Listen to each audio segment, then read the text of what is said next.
ಸಾಮಾಜಿಕ ಕಾರ್ಯಕರ್ತೆ Divya ಹಾಗರ್ಗಿಗೆ CCB big shock ನೀಡಿದೆ. ದಿವ್ಯಾ ಹಾಗರ್ಗಿ ಮನೆ ಮೇಲೆ ಸಿಸಿಬಿ ಅಧಿಕಾರಿಗಳು ದಾಳಿ ನಡೆಸಿದ್ದಾರೆ.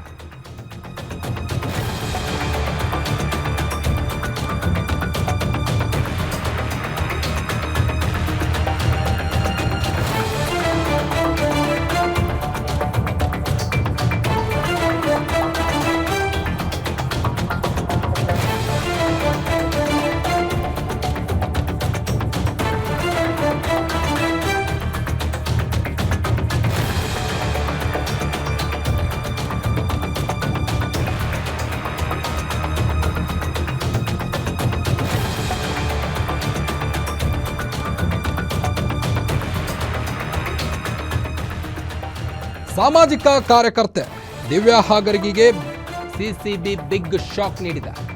ದಿವ್ಯಾ ಹಾಗರ್ಗಿ ಮನೆ ಮೇಲೆ ಸಿಸಿಬಿ ಅಧಿಕಾರಿಗಳು ದಾಳಿ ನಡೆಸಿದ್ದಾರೆ. ಮನೆಯಲ್ಲಿ ಗುಂಪು ಕಟ್ಟಿಕೊಂಡು ಇಸ್ಪಿಟ್ ಜೂಜಾಟ ನಡೆಸುತ್ತಿದ್ದಂಥ ವೇಳೆ ಸಿಸಿಬಿ ಅಧಿಕಾರಿಗಳು ರೇಡ್ ಮಾಡಿದ್ದಾರೆ. ದಾಳಿ ವೇಳೆ 42,000 ರೂಪಾಯಿ ಹಣ ಜಪ್ತಿ ಮಾಡಲಾಗಿದೆ.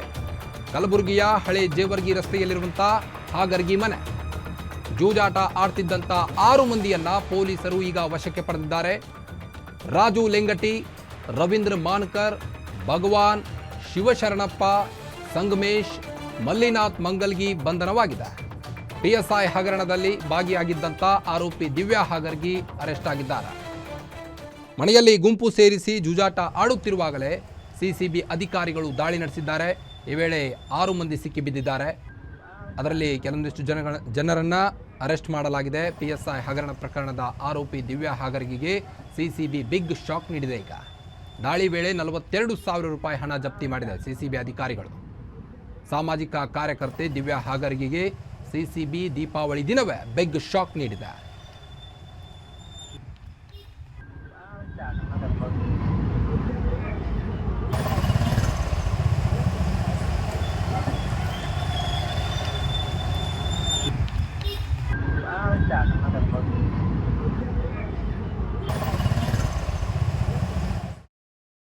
ನಾನು ನಮ್ಮ ಮನೆಯೊಳಗೆ ಎಲ್ಲರಿಗೂ ಏನು ಮಾಡಿದೆ, ಪೂಜಾ ಕೂಟಕ್ಕೆ ಕರೆದಿದ್ದೆ. 5-5:30 ಗಂಟೆಗೆ ಇವ್ರು ಪೂಜಾಕಂತ ಮನೆಗೆ ಬಂದಿದ್ರು. ಊಟ ಮಾಡುವಂತ ಅವ್ರಿಗೆ ಅಂದೆ. ಊಟ ಮಾಡುವಂತಂದ್ರೆ ಅವ್ರು ಊಟ ಮಾಡಲಿಲ್ಲ.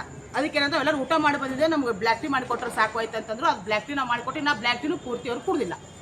ಇವ್ರ ಡಿಪಾರ್ಟ್ಮೆಂಟ್ನವರು ಪೊಲೀಸರು ಉದ್ದೇಶಪೂರ್ವಕವಾಗಿ, ಯಾಕಂತಂದ್ರೆ ನಾವು ಮೊನ್ನೆ 1 ವಾರದ ಹಿಂದೆ ಪ್ರಿಯಾಂಕಾ ಖರ್ಗೆ ಅವ್ರ ವಿಷಯವಾಗಿ ನಾವು ಒಂದು ಸ್ಟೇಟ್ಮೆಂಟ್ ಕೊಟ್ಟಿದ್ದ ಸಲುವಾಗಿ ಉದ್ದೇಶಪೂರ್ವಕವಾಗಿ ಇವ್ರು ಏನು ಮಾಡ್ಯಾರ, ಈ ಥರದನ್ನ ಕೊಟ್ಟಿದ್ದಾರೆ.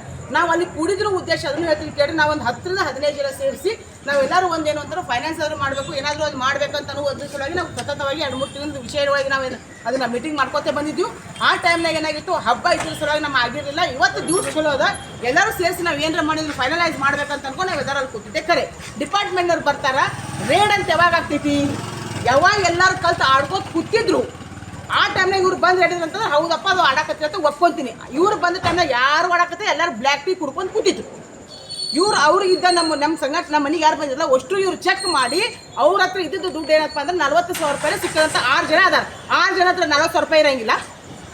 40,000 ರೂಪಾಯಿ ಇರಂಗಿಲ್ಲ. ಯಾರ ಹತ್ರನು 7 ಬಂದಿದ್ರು. 7 ಮಂದಿ ಒಳಗೆ 40,000 ರೂಪಾಯಿ ಇರಂಗಿಲ್ಲ. 40,000 ರೂಪಾಯಿ ಅಂತಂದ್ರೆ ಅಲ್ಲೇ ನಮ್ಮ ಮನೆಯೊಳಗೆ ಇದ್ದಂತ ಏನು ಅಂತಂತಂದ್ರೆ ನಾವು ವಾಸ್ತು ಪ್ರಕಾರ ಮನೆಯೊಳಗೆ ಇರ್ಬೇಕಂತೇಳಿ ನಾವು ಏನು ಬಂದಿತ್ತು, ನಾವು ಕಾರ್ಡ್ಸ್ ಬಂದು ಇಟ್ಟಿದ್ರೆ ಅದಕ್ಕೆ ಕಾರ್ಡ್ ಸೆಟಲ್ ಇವ್ರು ಏನು ಮಾಡ್ತಾರೆ, ಪೂರ್ತಿ ತೊಗೊಂಡ್ರೆ ಅರ್ಧ ತೊಗೊಂಡು ಬಂದ. ಇದು ನೇರವಾಗಿ ಪ್ರಿಯಾಂಕಾ ಖರ್ಗೆ ಅವರು ನನ್ನನ್ನು ಟಾರ್ಗೆಟ್ ಮಾಡ್ಲಿಕ್ಕಂತಾರ. ನಾನು ಹೇಳ್ತಾ ಇದ್ದೀನಿ ಪ್ರಿಯಾಂಕಾ ಖರ್ಗೆ ಅವರಿಗೆ, ನೀವೇನಾದ್ರೂ ಖರೇನೆ ಇತ್ತು ಅಂತಂದ್ರೆ ನೇರವಾಗಿ ಮಾಡ್ರಿ, ಇಂಥ ಹೊಳಸು ಹುಚ್ಚು ಚಕ್ಕರ್ ಮಾಡಕ್ಕೆ ಹೋಗ್ಬೇಡ್ರಿ. ನೀವೇನು ಮಾಡ್ತೀರ ಅದಕ್ಕೆ ನಾನು ರೆಡಿ ಇದೀನಿ ಮಾಡ್ಕೊಳ್ಳಿ. ನಾನು ನಮ್ಮ ಮನೆಯೊಳಗೆ ಎಲ್ಲರಿಗೂ ಏನು ಮಾಡಿದೆ, ಪೂಜಾ ಕೂಟಕ್ಕೆ ಕರೆದಿ. ಬನ್ನಿ ಬಗ್ಗೆ ಇನ್ನಷ್ಟು ಹೆಚ್ಚಿನ ಅಪ್ಡೇಟ್ಸ್ ಕೊಡ್ತಾ ಹೋಗ್ತಾರೆ ಕಲಬುರಗಿ ರಿಪೋರ್ಟರ್ ಶ್ರೀಕಾಂತ್. ಈಗಾಗಲೇ ದೀಪಾವಳಿ ದಿನವೇ ದಿವ್ಯಾ ಹಾಗರ್ಗಿಗೆ ಸಿಸಿಬಿ ಬಿಗ್ ಶಾಕ್ ಅಂತ ನೀಡಿದೆ.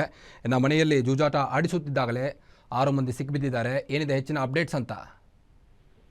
ಹೌದು ಕಾರ್ತಿಕ್, ಏನು ಅಂದ್ರೆ ಸಾಮಾಜಿಕ ಕಾರ್ಯಕರ್ತೆ ಹಾಗೂ ಪಿಎಸ್ಐ ಹಗರಣದ ಪ್ರಮುಖ ಆರೋಪಿಯಾಗಿದ್ದಂತ ದಿವ್ಯಾ ಹಾಗರ್ಗಿಯ ಮನೆಯ ಮೇಲೆ ಸಿಸಿಬಿ ಪೊಲೀಸರು ಏಕಾಏಕಿ ದಾಳಿ ಮಾಡಿದ್ದು, ಮನೆಯಲ್ಲಿ ಇಸ್ಪಿಟ್ ಆಡುತ್ತಿದ್ದ ವೇಳೆ ದಾಳಿ ನಡೆಸುವ ಮೂಲಕ 6 ಜನರನ್ನ ಬಂಧಿಸಿದ್ದಾರೆ. ಇನ್ನು ಕಲಬುರಗಿ ನಗರದ ಹಳೆ ಜೇವರ್ಗಿ ರಸ್ತೆಯಲ್ಲಿರುವಂತಹ ದಿವ್ಯಾ ಹಾಗರ್ಗಿ ಮನೆಯ ಮೇಲೆ ಇದು ದೀಪಾವಳಿ ನಿಮಿತ್ತ ಪೂಜಾ ಕಾರ್ಯಕ್ರಮವನ್ನು ಆಯೋಜನೆ ಮಾಡಲಾಗಿತ್ತು. ಈ ವೇಳೆ 6 ಜನ ಇಸ್ಪಿಟ್ ಆಡ್ಕೊಂಡು ಕುಳಿತಿರುವಾಗ ಪಿಸಿಸಿ ಪೊಲೀಸರು ಏಕಾಏಕಿ ದಾಳಿಯನ್ನ ನಡೆಸಿರುವಂತದ್ದು. ಏನು ಈ ವೇಳೆ ಸರ್ಕಾರಿ ಅಧಿಕಾರಿಗಳು ಸೇರಿದಂತೆ ಉದ್ಯಮಿಗಳು ಕೂಡ ದಾಳಿ ವೇಳೆ ಸಿಕ್ಕಿ ಬಿದ್ದಿರುವಂತದ್ದು. ಏನು ಸಾಮಾಜಿಕ ಕಾರ್ಯಕರ್ತೆ ದಿವ್ಯಾ ಆಗ್ರಗಿ ಇದ್ದಾರೆ. ಇವರ ಮನೆಯಲ್ಲಿ ದೀಪಾವಳಿ ನಿಮಿತ್ತ ಕೆಲ ಜನ ಸೇರಿಕೊಂಡು ಇಸ್ಪೀಟ್ ಆಟ ಆಡುತ್ತಿದ್ರು ಎಂದು ಹೇಳಲಾಗ್ತಿದೆ. ಇನ್ನು ದಿವ್ಯಾ ಆಗ್ರಗಿ ಸೇರಿದಂತೆ ಒಟ್ಟು 7 ಜನರನ್ನ ಪ್ರಕರಣಕ್ಕೆ ಸಂಬಂಧಿಸಿದಂತೆ ವಶಕ್ಕೆ ಪಡೆಯಲಾಗಿದೆ. ಇನ್ನು ಬಳಿಕ ಸ್ಟೇಷನ್ ಜಾಮೀನು ಮೂಲಕ 7 ಜನರನ್ನು ಕೂಡ ಬಿಡುಗಡೆ ಮಾಡಲಾಗಿತ್ತು. ಇನ್ನು ಠಾಣೆಯಿಂದ ಹೊರಬಂದಂತ ದಿವ್ಯಾ ಆಗ್ರಗಿ ರೋಷಾವೇಶದ ಮಾತುಗಳನ್ನ ಆಡಿರುವಂತದ್ದು. ನನ್ನ ಮೇಲೆ ಸುಮ್ಮನೆ ಆರೋಪಗಳನ್ನ ಮಾಡಲಾಗ್ತಿದೆ. ಇನ್ನು ಕಳೆದ ಕೆಲ ದಿನಗಳ ಹಿಂದೆ ನಾನು ಸಚಿವ ಪ್ರಿಯಾಂಕ್ ಖರ್ಗೆ ವಿರುದ್ಧ ಮಾತನಾಡಿದ್ದೆ ನನಗೆ ಮುಳುವಾಗಿದೆ. ಈ ಹಿನ್ನೆಲೆ ನನ್ನ ಮೇಲೆ ದ್ವೇಷವನ್ನು ಸಾಧಿಸಲಾಗ್ತಿದೆ. ನಮ್ಮ ಮನೆಯಲ್ಲಿ ಯಾವುದೇ ಇಸ್ಪೀಟ್ ಅಡ್ಡೆಯನ್ನು ನಡೆಸಲಾಗ್ತಿಲ್ಲ. ಎಲ್ಲರೂ ಕೂಡ ದೀಪಾವಳಿ ನಿಮಿತ್ತ ಪೂಜಾ ಕಾರ್ಯಕ್ರಮಕ್ಕೆ ಭಾಗವಹಿಸಲು ಆಗಮಿಸಿದ್ರು. ಈ ವೇಳೆ ಪೊಲೀಸರು ಏಕಾಏಕಿ ದಾಳಿ ಮಾಡುವ ಮೂಲಕ ಸುಳ್ಳು ಆರೋಪವನ್ನ ಮಾಡಿ ನಮ್ಮನ್ನ ಬಂಧಿಸಿದ್ದಾರೆ ಎನ್ನುವಂತಹ ಆರೋಪವನ್ನ ದಿವ್ಯಾ ಆಗ್ರಗಿ ಕೂಡ ಮಾಡ್ತಿರುವಂತದ್ದು. ಕಾರ್ತಿಕ್. ಓಕೆ, ಥ್ಯಾಂಕ್ ಯು ತಮ್ಮೆಲ್ಲ ಮಾಹಿತಿಗಾಗಿ ಶ್ರೀಕಾಂತ್.